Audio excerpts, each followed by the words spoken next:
آج پاکستان تحریک انصاف کے core group کی میٹنگ ہوئی جس میں پنجاب میں ناصر کھوسہ صاحب کے نگران وزیر اعلیٰ کے طور کے اوپر جو نام دیا تھا اس کو واپس لینے کا فیصلہ ہوا۔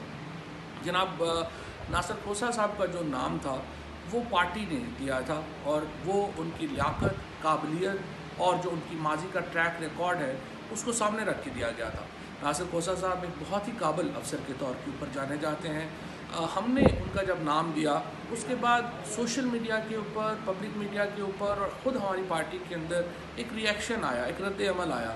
اور یہ اس رد عمل کے نتیجے میں آج یہ فیصلہ کیا گیا کہ چونکہ انتخابات ایک بہت حساس معاملہ ہے اور پاکستان کے اندر الیکشنز کرانا بہت ہی مشکل کام ہے، مناسب نہیں ہوگا اگر کوئی تنازع پیدا ہو اور وہ تنازع بڑھتا جائے، لہٰذا اس تنازع کے خاتمے کے لیے ہم نے یہ بھی فیصلہ کیا ہے کہ ناصر کھوسہ صاحب کا نام واپس لیا جائے۔ ہم نئے نام آج ہی انشاءاللہ جو نئے وزیر اعلیٰ کے نام ہوں گے وہ اس کے لیے پیش کر دیں گے اور اکارڈنگلی